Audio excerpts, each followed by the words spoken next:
dia, sejam todos bem-vindos a mais uma Lexio Divina Peregrina. Me chamo Angelina, sou missionária da comunidade Sementes do Verbo, atualmente em missão no Rio de Janeiro, em Belford Roxo, na Casa Santa Dulce dos Pobres.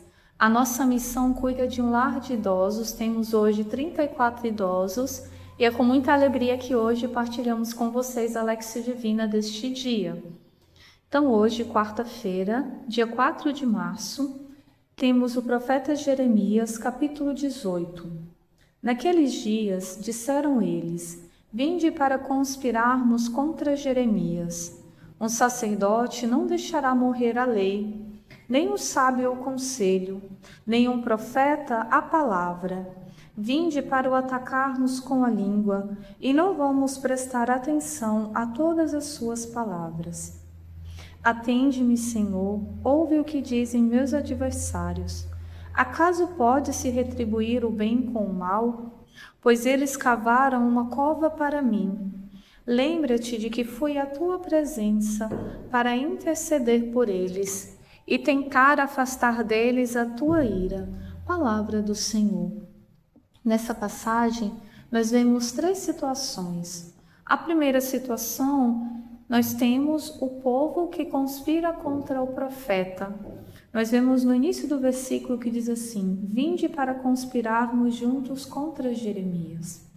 No contexto do profeta Jeremias, nós vemos um profeta que ele constantemente anuncia a verdade de Deus, convida o povo à conversão, mas muitas vezes ele vai ser atacado pelo povo, por aqueles que estão próximos a ele, porque ele não vai falar palavras que são doces, que são agradáveis, mas ele vai chamar as pessoas a se converterem, a mudarem de caminho.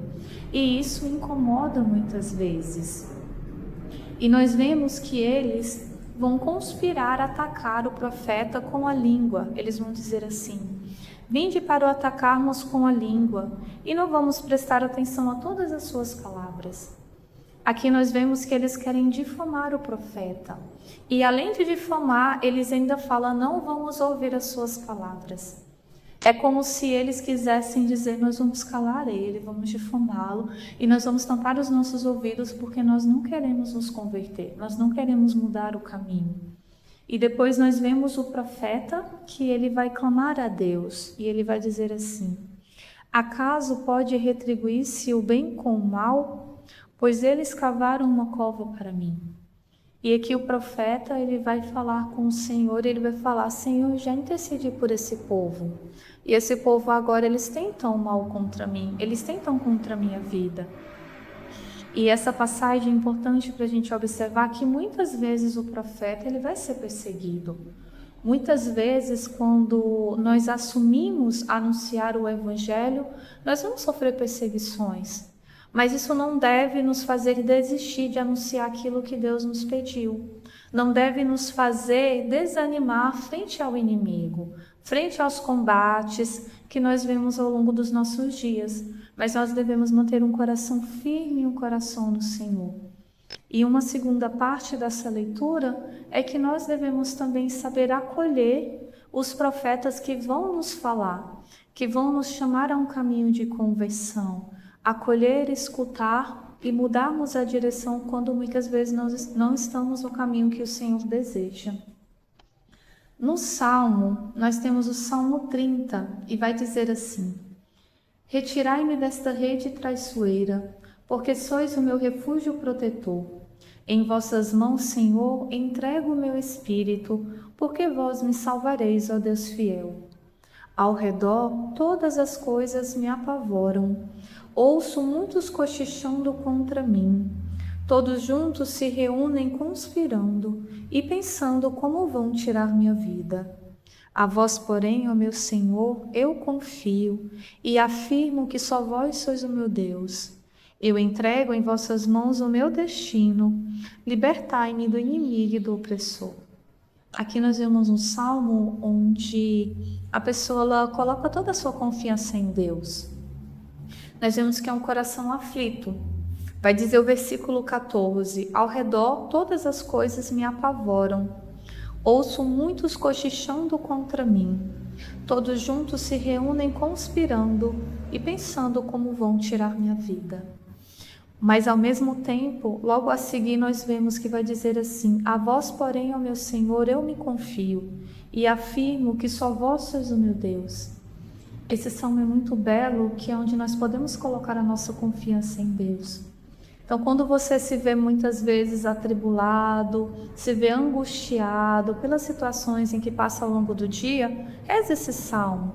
Deposita o teu coração diante de Jesus com o salmo. Retirar-me desta rede traiçoeira, porque sois o meu refúgio protetor. Com o coração aberto, com o coração disponível. Tenha certeza que nosso Senhor ele vai escutar e ele vai te responder. E o evangelho deste dia, nós temos o evangelho de São Mateus, capítulo 20, e vai dizer assim: enquanto Jesus subia para Jerusalém, ele tomou os 12 discípulos à parte e durante a caminhada disse-lhes: eis que estamos subindo para Jerusalém, e o Filho do Homem será entregue ao sumo sacerdote e aos mestres da lei. Eles o condenarão à morte e o entregarão aos pagãos para zombarem dele, para flagelá-lo e crucificá-lo, mas no terceiro dia ressuscitará.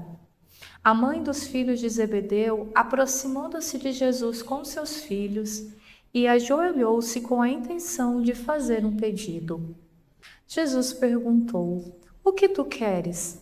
Ela respondeu: manda que esses meus 2 filhos se sentem no teu reino, um à tua direita e o outro à tua esquerda.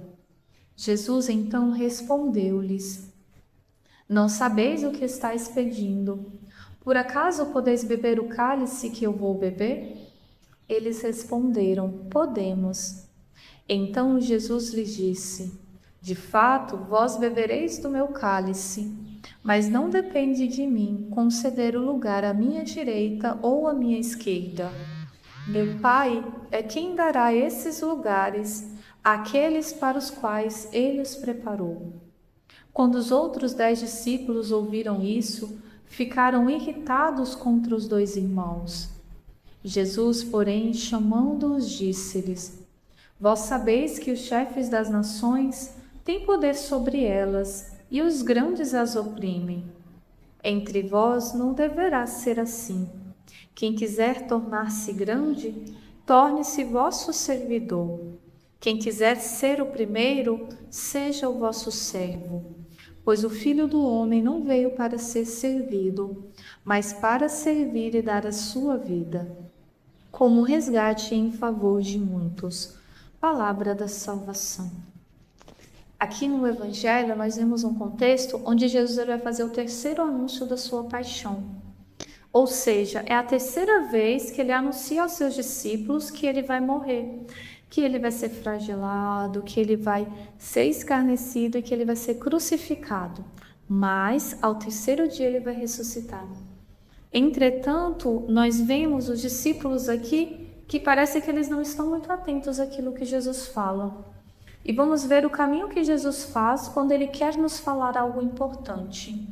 O primeiro caminho que ele faz, ele nos chama à parte.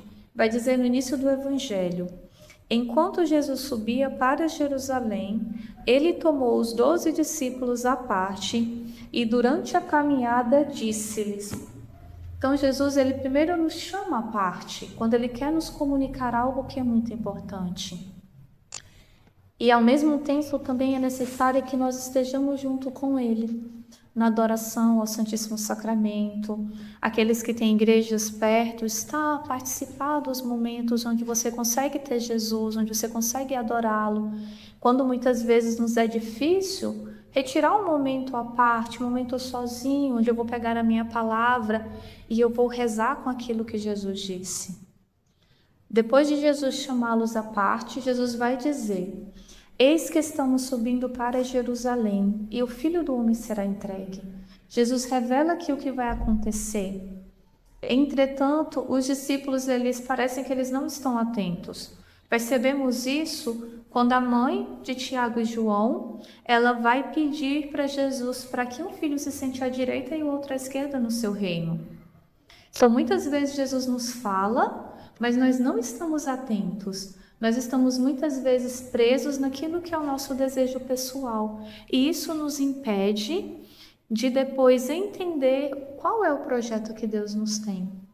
E aqui é importante nós tomarmos cuidado muitas vezes quando nós queremos alguma posição, quando estamos dentro da casa de Deus ou quando estamos na nossa realidade paroquial. E Jesus ele vai chamar e vai exortar eles dizendo: vós sabeis que os chefes das nações têm poder sobre elas e os grandes as oprimem. Entre vós não deverá ser assim. Quem quiser tornar-se grande, torne-se o vosso servidor. Então, Jesus usa também da falta de escuta e da fragilidade deles para ensiná-los. Que ele veio para servir, que ele veio para ensinar, que ele veio para ajudar, que ele não veio para ter um lugar, mas ele veio para salvar. E os seus discípulos devem ser esses canais de salvação para o outro. E no finalzinho do versículo 28, ele vai dizer: pois o Filho do Homem não veio para ser servido, mas para servir e dar a sua vida como resgate em favor de muitos. Então, aqui mesmo na fragilidade deles, mesmo na falta de escuta deles, Jesus ainda vai ensiná-los. Ele veio para servir e dar a vida como resgate em favor de muitos. Então, é importante nós estarmos sempre atentos àquilo que o Mestre quer nos dizer. Ele primeiro anuncia a sua morte, ele anuncia o que vai acontecer, ele anuncia que ele vai ressuscitar e no final ele vai nos ensinar que o caminho do verdadeiro cristão é um caminho de serviço. Não é um caminho de buscar status, de buscar alguma autoridade, mas é um caminho de buscar aquilo que agrada o coração de Deus. Assim como ele fez no ato do lava-pés, que ele lavou os pés dos seus discípulos, nós também devemos fazer isso. E com essa liturgia de hoje, que nós possamos estar sempre diante de Jesus, junto com o profeta, não temer as perseguições, não temer aqueles que podem nos oprimir, mas também que nós não sejamos aquele que persegue e aqueles que oprimem. Também termos o coração sempre junto com o Senhor. Quando alguma coisa nos acontecer e muitas vezes a gente não sabe nem como rezar, rezarmos com o salmo, depositarmos o nosso coração junto com Deus. E por fim, compreendermos e escutarmos o Mestre. É preciso entender que cada um tem uma missão e cada um deve cumprir a missão a qual o Senhor designou. E entendermos que somos chamados primeiramente a servirmos os nossos irmãos, a estarmos nessa disponibilidade de ajudar cada um. Então, que esse dia possa representar um dia de paz na vida de cada um de vocês e que essa liturgia nos ajude também a adentrar naquilo que é a vontade de Deus. Nós agradecemos a participação de cada um de vocês e lembre-se que a nossa comunidade toda, reunida em todos os lugares que nós temos casa de missão, reza por cada um de vocês. Se você tiver alguma intenção, algum pedido de oração, coloque nos nossos comentários que nós vamos estar intercedendo. Nós também agradecemos e pedimos que compartilhe, ajude mais pessoas a estar junto com o Senhor, a ouvir a sua palavra e a rezar junto com Ele. Muito obrigada, Deus abençoe.